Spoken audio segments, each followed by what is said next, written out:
नमस्कार साथियों, शुरुआत करते हैं यहाँ से। आपको फिजिक्स की सम इम्पोर्टेंट क्वेश्चन जो कि आप लोग के लिए इम्पोर्टेंट हो सकती है, थंबनेल पढ़ के आप आ ही होंगे।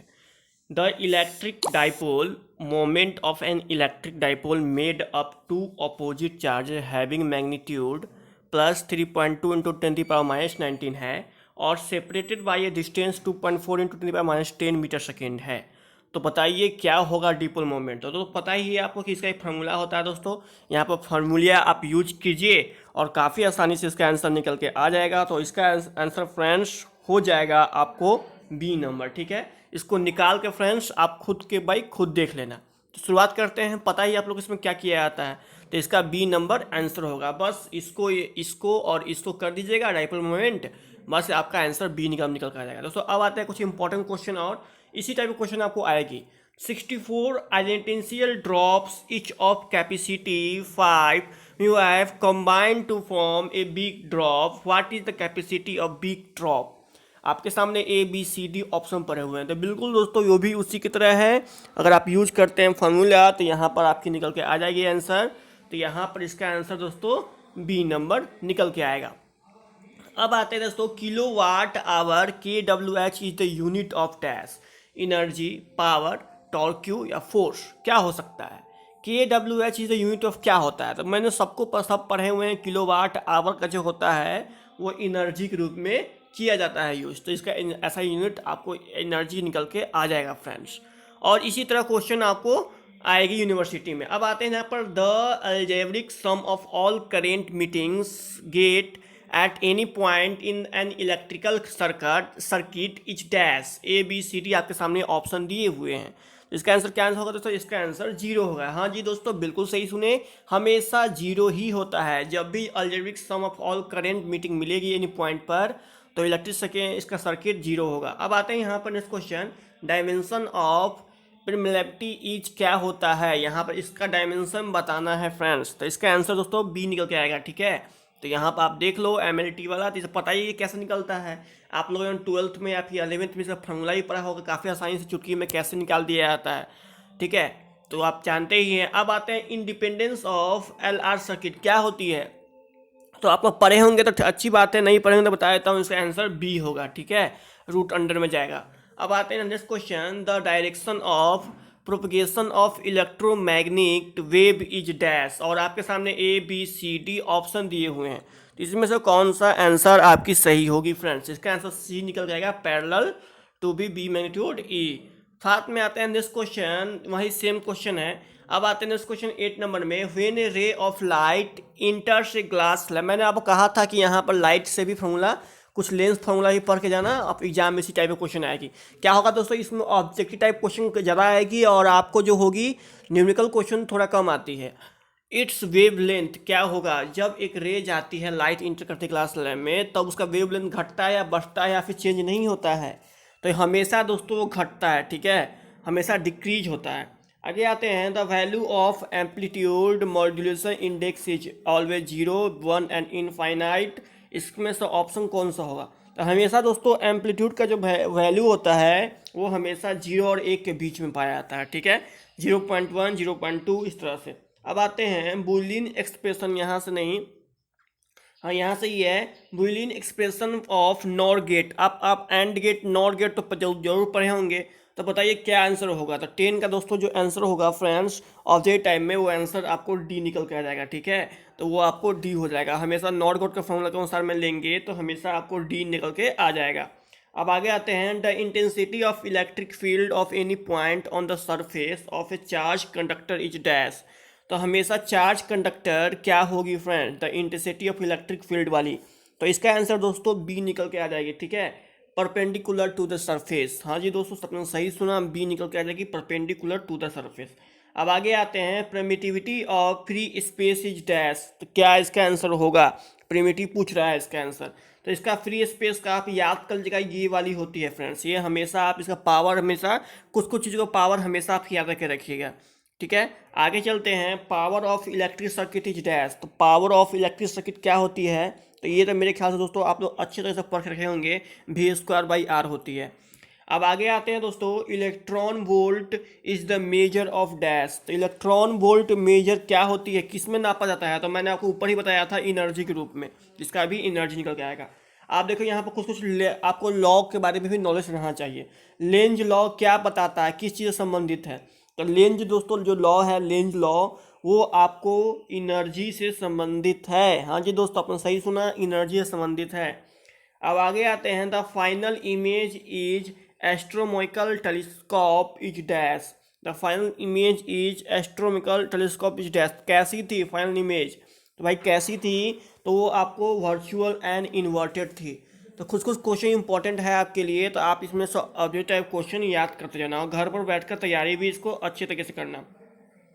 अब आगे आते हैं, when two converging lens of same focal length F are placed in conduct then the focal length of the combination is dash. तो क्या होगी फोकल लेंथ? तो फोकल लेंथ के बारे में, फोकल लेंथ के बारे में थोड़ा बहुत आप पढ़ लीजिएगा, इससे भी कुछ क्वेश्चन फंसे हैं, तो इसलिए f/2 होगी, ठीक है। अब आगे आते हैं, the transverse nature of light wave supports interference, reflection, polarization या फिर डिस्प्रेशन। तो इसका आंसर कौन सा होगा फ्रेंड्स? तो 18 का आंसर ए निकल के आएगा, इंटरफ्रेंस, ठीक है। तो आपको यहाँ पर 18 का आंसर ए निकल जाएगा। फिर से बोल देता हूँ, the colour of a thin film is due to, भाई किस चीज़ से बनी होती है? तो सभी के सभी बच्चे स्टूडेंट तो जानते भी होंगे, इसका आंसर इंटरफ्रेंस, ठीक है।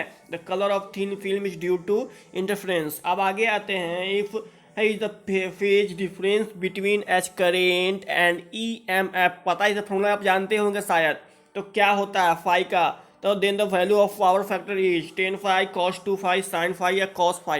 इसका आंसर कौन सा दोस्तों होगा निकल के? तो इसका आंसर होगा दोस्तों cos phi निकल के आ जाएगा। जी दोस्तों बिल्कुल सही सुने।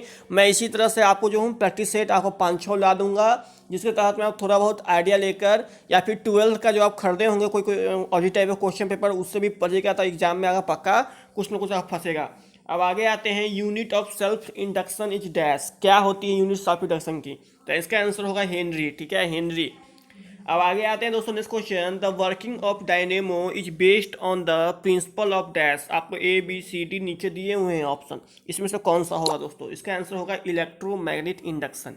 जी दोस्तों आपने सही सुना, इसका आंसर होगा इलेक्ट्रोमैग्नेटिक इंडक्शन। आगे आते हैं दोस्तों नेक्स्ट क्वेश्चन में, the equation P of an AC is represented by 1 equal to 0.6 sin 100, ठीक है, पाई टी। तो frequency is AC is dash. तो इसको फॉर्मूला बैठाइए फ्रीक्वेंसी वाला, इक्वेशन लगाकर EMF के तहत में, तो इसका आंसर चुटकी में निकल के आएगा। इसका आंसर 50 आंसर निकल के आएगा। जी हाँ दोस्तों आपने सही सुना, इसका आंसर 50 निकल के आएगा। आप बताइए, इसमें पूछ रहा है निकेल क्या होती है? बताओ, यहाँ पर हम तो स्टूडेंट 10th से ही पढ़ते आ रहे हैं कि निकेल हमेशा परमैनेंट होती है। हम लोग तो 10th से ही पढ़ते हुए आ रहे हैं, सॉरी माफ़ करना, निकेल जो होती है फेरोमैग्नेटिक होती है, ना तो डायनैमेटिक होती है ना पैरामैग्नेटिक, वो फेरोमैग्नेटिक। निकेल क्या होती है फ्रेंड्स? फेरोमैग्नेटिक होती है। अब आगे आते हैं 25 नंबर में, ब्रिस्टल लॉ क्या कहता है? अब कहने में दोस्तों आपको कुछ कुछ लॉ भी आपको इंपॉर्टेंट है पढ़ने के लिए, तो लॉ भी पढ़िएगा। तो यहाँ पर म्यू इक्वल टू 10IP, ये इंपॉर्टेंट है ब्रिस्टल लॉ के लिए, यही फॉर्मूला उसका होता है, याद फ्रेंड्स कर लीजिएगा, 25 का C। अब आगे आते हैं दोस्तों, with the increase of temperature the resistance of semiconductor. जब तक ये जब इंक्रीज करेंगे तो भाई क्या होगा इसका आंसर? इसका आंसर दोस्तों निकल के आ जाएगा डिक्रीज। हमेशा डिक्रीज होता है, जब भी इंक्रीज होता है टेम्परेचर, रेसिस्टेंस का सेमीकंडक्टर डिक्रीज होता है। अब आगे आते हैं इस क्वेश्चन में, the ratio peak value of RMS value of AC is dash. तो याद तो वैल्यू कुछ वैल्यू जो होती है आपको दिमाग में रखनी पड़ेगी, हमेशा √2 होती है। कुछ वैल्यू दोस्तों, हम फिर से बोल देता हूँ, कुछ चीज़ वैल्यू जो होती है वो आपको हमेशा अपने पास रखनी पड़ेगी। Which frequency range is use for TV transmission. कौन सा फ्रिक्वेंसी पे यूज किया जाता है TV ट्रांसमिशन? तो फ्रेंड्स ये क्वेश्चन भी इंपॉर्टेंट है आपके लिए, याद कर लीजिएगा। 30 GHz से लेकर 300 GHz की फ्रिक्वेंसी पर काम करती है। अब आगे आते हैं, ए short sighted person use for clear vision. बताइए कौन सा शॉर्ट साइटेड है जो पर्सन को क्लियर विजन दिखाता है? तो फ्रेंड्स 29 का जो आंसर होगा B होगा, कॉन्वेक्स लेंस। मैंने कहा था दोस्तों कि लेंस से कुछ क्वेश्चन आपको एग्जाम में आएगी, तो लेंस की तैयारी जरूर करके रखना आप लोग। अब आगे आते हैं, the critical angle of light passing from glass to air is minimum for cash. पता है किसमें होती है क्रिटिकल एंगल? सबसे अधिक एंगल किसमें पाई जाती है? तो सबसे अधिक वॉयलेट कलर में। भाई देखिए यहाँ पर आपको लाइट से जुड़ी कुछ प्रश्न बहुत ज़्यादा आई है। आगे आते हैं, time during which of the amount of radioactive substance becomed half of its initial amount is called dash.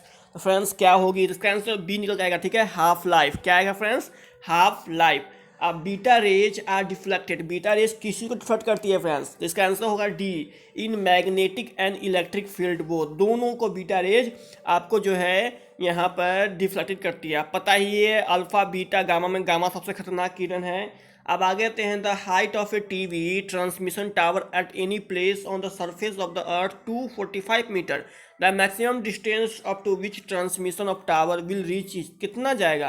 तो दोस्तों सिंपल सी बात है कि अगर इसका जो है, अगर ये शुरुआत किया है 245 मीटर से, तो 245 ही मीटर जाएगा, इसलिए 33 का आंसर ए होगा।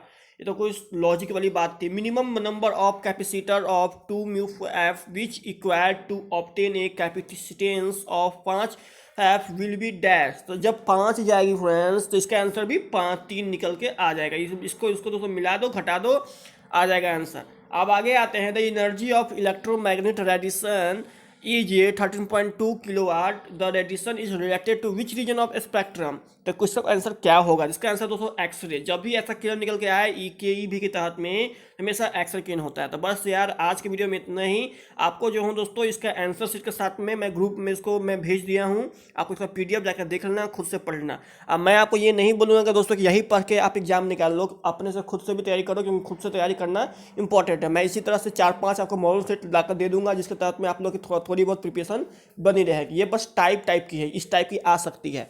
और बस यार लेता हूँ विदा। अगर आपको मेरी वीडियो अच्छी लगी तो इसको लाइक कीजिए, और अगर आपको बहुत अच्छी लगी तो चैनल सब्सक्राइब कीजिए। न्यू अगर बने हुए हैं तो शेयर भी कर दीजिएगा। अगर आपको किसी और टॉपिक चाहे वीडियो चाहिए तो मुझे कमेंट कर सकते हैं। गुड बाय, मिलते हैं नेक्स्ट वीडियो में।